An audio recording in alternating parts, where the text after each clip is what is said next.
ਜੀ ਜਨਾਬ ਆਹ ਦੇਖ ਲਓ ਜੀ ਅੱਜ ਨਵਾਂ ਆਪਾਂ ਲਿਆਂਦਾ ਜੀ ਆਪਣੀ ਗੇਮ ਨਵੀਂ ਲਿਆਂਦੀ ਜੋ ਤੁਸੀਂ ਪਤਾ ਕੀ ਕਰਨਾ ਜਨਾਬ।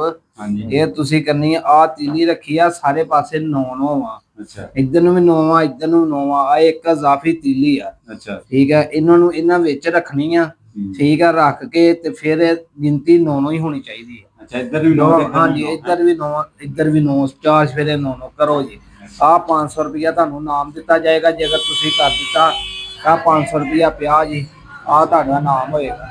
ਕਰੋ ਜੀ ਸਟਾਰਟ ਕਰੋ। ਅੱਛਾ ਜੀ ਚਲੋ ਆ ਤੀਲੀ ਵਿੱਚ ਰੱਖਣੀ ਆ। ਹਾਂਜੀ ਇਹ ਵਿੱਚ ਰੱਖਣੀ ਇੱਕ। ਅੱਛਾ ਤੇ 9 ਇੱਧਰ ਨੂੰ ਹੋਣ 9 ਹੀ ਇੱਧਰ ਨੂੰ ਹੋਣ। ਅੱਛਾ 9 ਕਰਨੇ ਆ ਤੁਸੀਂ ਸਾਰੇ ਪਾਸੇ। ਅੱਛਾ ਜੀ ਹਾਂਜੀ ਕਰੋ ਜੀ। ਇੱਧਰ ਵੀ 9 ਤੇ ਆਣ ਵੀ 9 ਹੈ। ਚਾਰ ਸਵੇਰੇ ਦੋਵਾਂ ਪਾਸੇ 9 ਹੋਣੇ ਚਾਹੀਦੇ। ਇੱਧਰ ਵੀ ਕਿਨੇ 9 ਇੱਧਰ ਵੀ ਹੋਣ 9। ਠੀਕ ਹੈ ਹਾਂਜੀ ਇੱਧਰ ਨੂੰ ਵੀ 9। ਅੱਛਾ ਕਰੋ ਜੀ ਇਹਨੂੰ ਆ ਤੀਲੀ ਵਿੱਚ ਰੱਖਣੀ ਇੱਕ ਵਿੱਚ ਰੱਖਣੀ ਹੈ।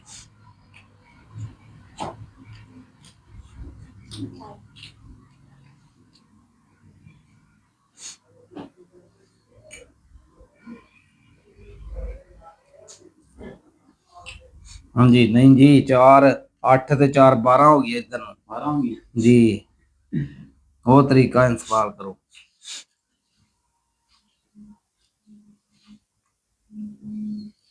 ਚਾਰ 5 ਤੇ 3 8 9 ਕਰੋ 9 ਹੋ ਗਈਆਂ 4 3 4 4 8 ਇੱਕ ਕਿੱਧਰ ਗਈ। ਅੱਛਾ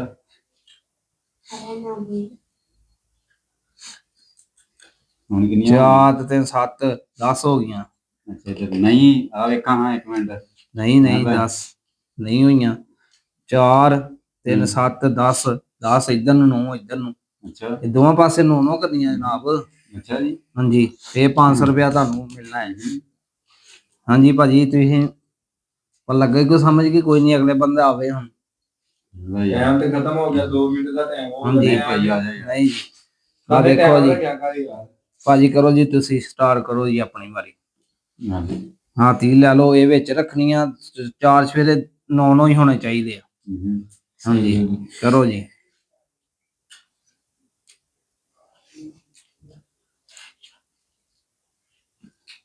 ਨਹੀਂ ਭਾਜੀ 3 ਤੇ 3 6 ਤੇ 4 10 ਹੋ ਗਏ।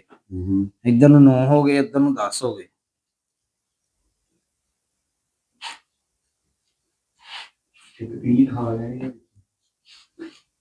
ਨਹੀਂ ਖਾਣੀ ਨਹੀਂ ਵਿੱਚੇ ਰੱਖਣੀ ਆ ਖਾਣੀ ਨੀਗੀ। ਬਹੁਤੀ ਭੁੱਖ ਲੱਗੀ ਤੁਹਾਨੂੰ ਆ 500 ਰੁਪਇਆ ਜਿਹਨੇ ਜਿੱਤਣਾ ਉਹਨੂੰ ਕੁਛ ਹੈ ਲਿਆ ਖਵਾ ਦੇ ਨਾ ਨਾ ਭਾਈ ਇਹ ਸ਼ਾਇਦ ਆ ਚਾਂਸ ਕਰ ਜਾਵੇ। ਹਾਂਜੀ ਭਾਜੀ ਨਹੀਂ ਪਤਾ ਲੱਗਾ ਮੈਂ ਦੱਸਾਂ ਹੁਣ ਦੱਸਾਂ ਜੀ ਆ ਮੈਂ ਦੱਸਣ ਲੱਗਾ ਜਨਾਬ ਇਹਨਾਂ ਨੂੰ ਕੋਈ ਨਹੀਂ ਪਤਾ ਲੱਗਾ ਜੋ ਆ ਦੇਖਿਓ ਜੀ ਤੁਹਾਨੂੰ ਲੱਗਾ ਪਤਾ ਕੋਈ ਜੀ ਦੱਸੋ ਆਣ ਕੇ ਕੁਛ। ਆਜੋ ਭਾਜੀ ਦੱਸੋ ਨਹੀਂ ਤੇ ਆ ਫਿਰ ਦੇਖੋ ਹਾਰ ਗਿਆ ਜੀ ਭਾਜੀ ਆ ਸਾਰੇ ਇਹ ਹਾਰ ਗਏ ਨੇ ਤਾਂ ਮੈਂ ਹੁਣ ਦੱਸਣ ਲੱਗਾ ਵਾਂ ਕਿਵੇਂ ਹੋਣੇ ਆ ਭਾਜੀ। ਇਹ ਪਤਾ ਕੀ ਕਰਨਾ ਜੀ ਆਹ ਤੀਲੀ ਤੁਸੀਂ ਰੱਖ ਦੇਣੀ ਆ ਜੀ ਇੱਥੇ। ਅੱਛਾ ਠੀਕ ਆ 4 ਹੋ ਗਈ। ਆਹ ਤੀਲੀ ਚੁੱਕਣੀ ਤੁਸੀਂ ਇੱਥੋਂ ਇੱਥੇ ਰੱਖ ਦੇਣੀ ਆ ਗਿਣਤੀ ਕਰ ਲਓ ਜੀ 2 4 ਪਾਸੇ 9 ਜੋ। ਠੀਕ ਆ ਆ ਹੁਣ 500 ਰੁਪਇਆ ਤੁਸੀਂ ਤੁਹਾਡੇ ਕੰਮ ਦਾ ਨਹੀਂ ਗਿਆ ਮੇਰਾ ਭਾਈ ਅਗਨਾਓ ਤਾਂ ਤੀਲੀਆਂ ਗਨਾਓ ਆ ਗਿਣੋ 3 4 5 9 5 4 9 3 2 5 ਤੇ 4 9 ਠੀਕ ਹੋ ਗਿਆ। ਪਾਸੇ ਪੂਰੀਆਂ ਕਰੋ ਨਾ 18 ਪਾਸੇ ਹੀ ਜਿੱਧਰ ਨੂੰ ਮਰਜ਼ੀ ਗਿਣ ਲੈ। ਠੀਕ ਹੈ ਜੀ ਆ ਬੰਦੇ ਨੇ ਆ ਜਨਾਬ ਬਿਲਕੁਲ ਹੋ ਗਿਆ 500 ਰੁਪਿਆ ਚੈੱਕ ਕਰਾਓ ਜਿਹੜਾ 500 ਰੁਪਿਆ ਦੇਖੋ ਇਹ ਮੇਰਾ ਹੀ ਸੀ ਇਹਨਾਂ ਨੇ ਜਿੱਤਣਾ ਸੀ ਇਹ ਮੇਰਾ ਹੀ ਆ। ਹਾਂ ਬੰਦ ਕਰੋ।